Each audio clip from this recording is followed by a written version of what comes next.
Let's get to work. That's what President Obama urged Congress to join him in doing to avoid a showdown over taxes, spending, and debt, the so-called fiscal cliff. But he and House Speaker John Boehner both insisted they'd hold firm on whether or not to raise taxes on the wealthy. Here are excerpts from the president's first comments on the subject since his victory Tuesday night. He spoke to a crowd of supporters in the East Room of the White House. As I said on Tuesday night, the American people voted for action, not politics as usual. You elected us to focus on your jobs, not ours. And in that spirit, I've invited leaders of both parties to the White House next week so we can start to build consensus around the challenges that we can only solve together. Last year, I worked with Democrats and Republicans to cut $1 trillion worth of spending that we just couldn't afford. I intend to work with both parties to do more, and that includes making reforms that will bring down the cost of health care so we can strengthen programs like Medicaid and Medicare for the long haul.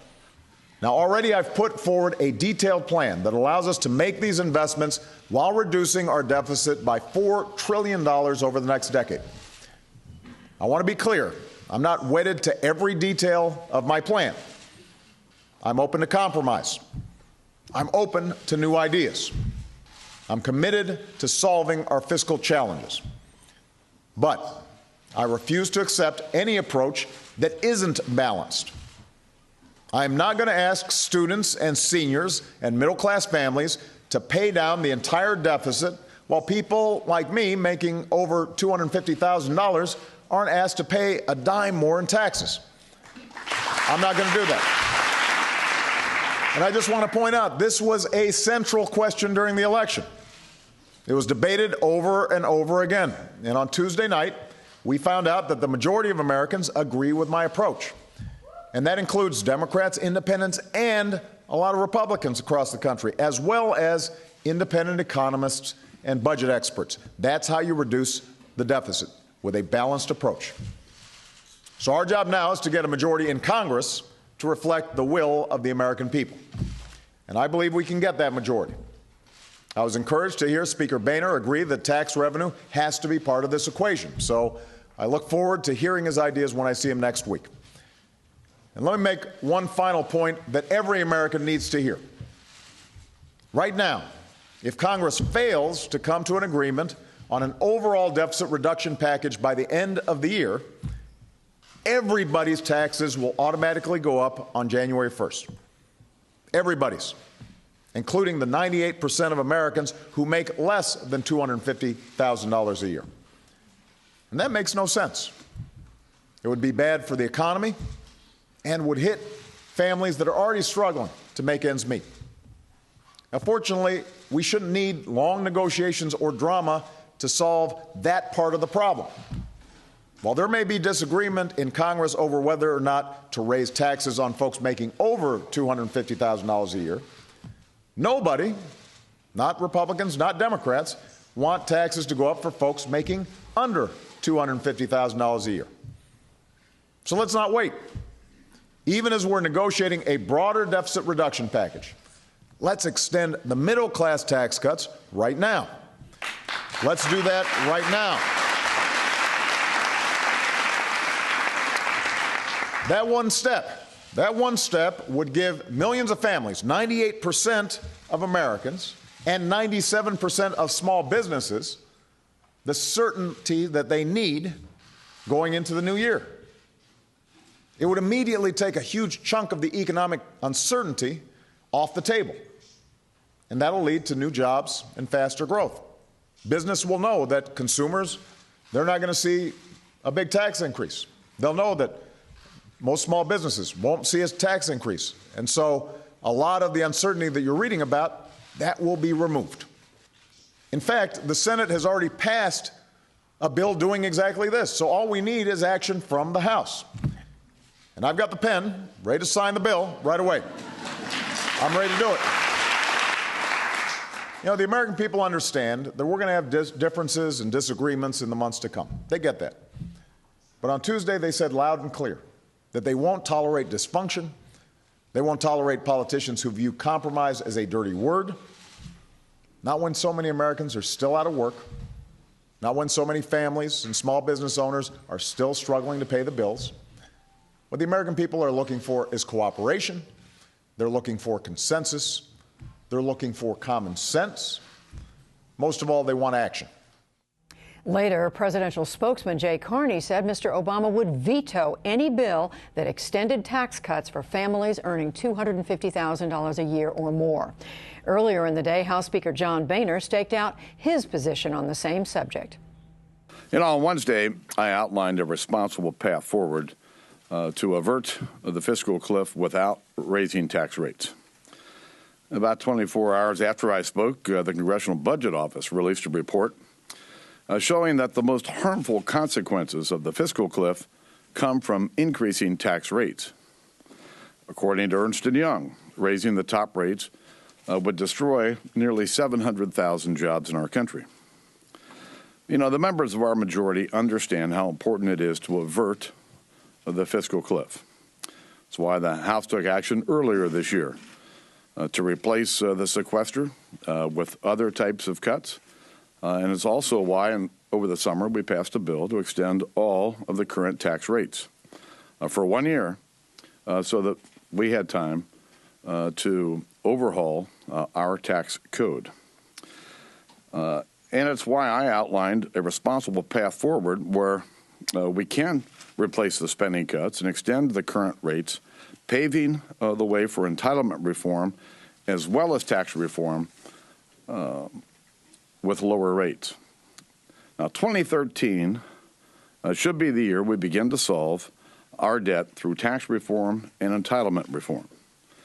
And I'm proposing that we avert the fiscal cliff together in a manner that ensures that 2013 is finally the year that our government comes to grips with the major problems that are facing us. This will bring jobs home, result in a stronger, healthier economy. And a stronger, healthier economy means more Americans working and more revenues, which is what the president is seeking. This framework can lead to common ground, and I hope the president will respond today in that same spirit. As I said on Wednesday, this is an opportunity for the president to lead. This is his moment to engage the Congress and work towards a solution that can pass both chambers. Two senators join us now to discuss where things stand. Democrat Ben Cardin of Maryland, Republican Bob Corker of Tennessee. And Senator Corker, start with you. We heard in that first clip the president say that the vote on Tuesday showed that most Americans agree with his approach, which includes raising taxes on the wealthy. So is he right? What's your reading of the election results? Well, I don't know. I'm not a good reader of election results, but I do think there's a lot of common ground in the Senate on solving this problem. And I think that Republicans who want to solve this problem, and I think that's the majority of those who serve in the Senate, are more than willing to look at revenues as long as we have meaningful entitlement reform. So I'm hopeful. I think we have an opportunity. I don't know how the setting could be better than right now with things looming at year end, an election just occurred. I think now's the time for act, and I want to be constructive in that, and I know Ben Cardin wants to be constructive also. All right, we'll come back to some specifics, but let me bring in Senator Cardin, because we also heard from House Speaker Boehner today reminding people that Americans also reelected the majority Republicans in the House. So what did you hear in the election results? Well, first, I want to congratulate Bob Corker on his victory. The two of us will be working together in the United States Senate. And I agree with what he said. I think we've got to come together. Clearly, the proposal needs to include revenue. The president made that clear.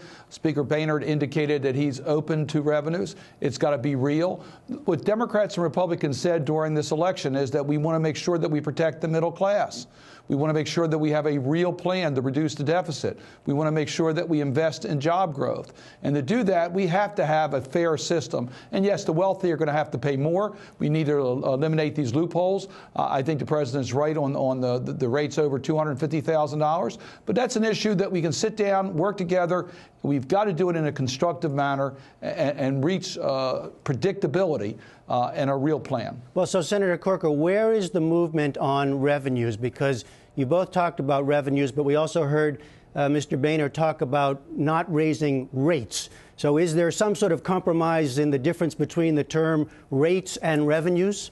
No, I don't think there's any question, and actually there's a lot of commonality on that issue in the Senate. I mean, the fact is that folks in the upper income bracket, like me, we ought to eliminate loopholes and those kind of things that you're really spending in another name. So we can generate more revenues from the upper income by eliminating those tax expenditures, which really, again, is just spending in another name. And I think that's Can you give us an example of how of one of those? Gosh, two of those? There are all kind of expenditures. There's a home mortgage deduction, there's charitable contribution, there's a health care exclusion, and the best way to keep from getting into a political argument over which one is just to cap the amount that people in upper income brackets can take of any of those. Let them choose which they want to take.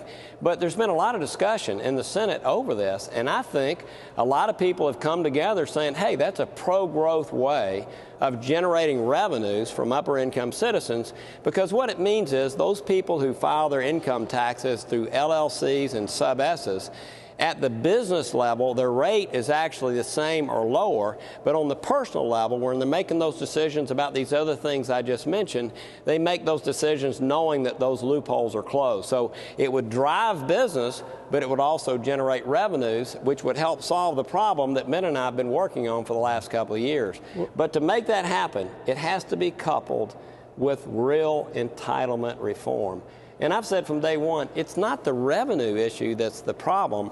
It's agreeing on the entitlement reform issue, which is so important if we're going to create solvency for our country. Well, that goes to you, Senator Cardin, the entitlement side of things. Where do you see, specifically now, where do you see room for some kind of movement or compromise there?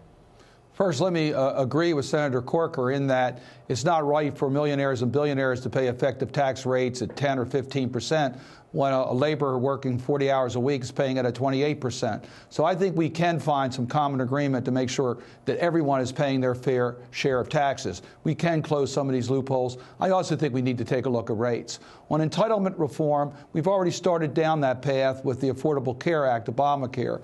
We need to change the way we deliver health care in America. And in doing that, we reduce the cost of health care. We reduce the readmissions to hospitals. We do a better job on using technology, less tests.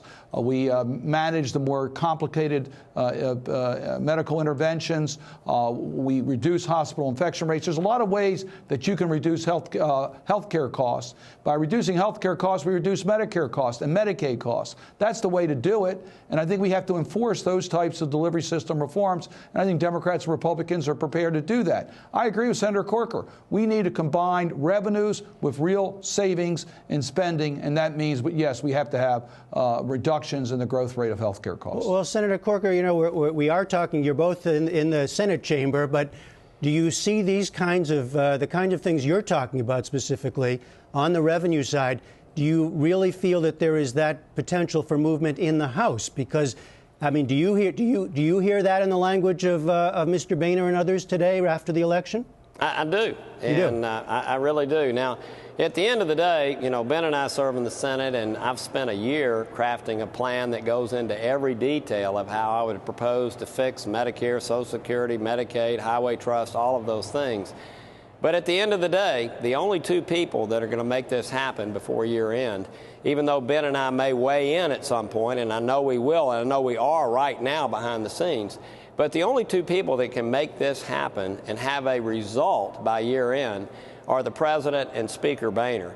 And I think Speaker Boehner did today, and he has over the course of the last several days, indicate that he's open to real revenues, not just that from economic growth, but real revenues that are scorable as long as we have the kinds of entitlement reform and other spending reductions to accompany that. So I'm hopeful. I do think it's incumbent upon the President now to lay out a plan that does that. It's time for him to get out in front of this, and I think the people are expecting him to do that. I know I'm expecting him to do that, and I'm really hopeful that the two of them will come together with something that can pass the House, can pass the White House, and my sense is that kind of package can pass the Senate.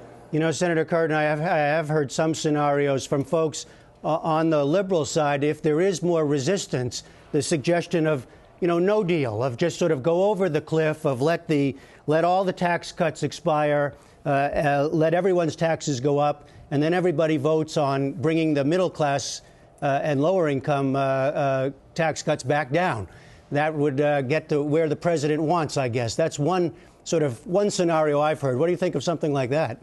I think we need to act. The sooner the better. What the president said is absolutely correct. We need predictability in our economy. We don't want to go off the cliff. We want to come together. And I tell you, I think that it is absolutely essential for Speaker Boehner to be a leader. He's the Speaker of the House. He's got to bring all the members of the House together.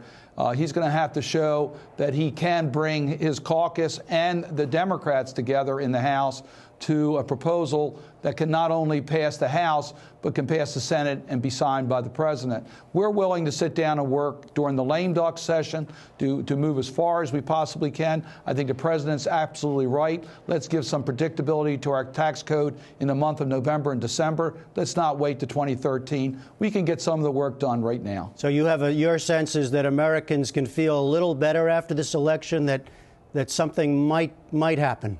Well, I agree with Senator Corker. I think it's really going to be up to the leadership of the Speaker. I think also the President. I think also the Senate will be important here. But we have to show that we can pass bills that can be signed into law and pass the Senate. Right now, I haven't seen that. We haven't seen it so far in this Congress from the Speaker of the House. Hopefully, we'll see it during the lame duck session. All right, Senator Ben Cardin, Senator Bob Corker, thanks both so much. Thank you. And you can watch all of what the president and the House Speaker said today on our website.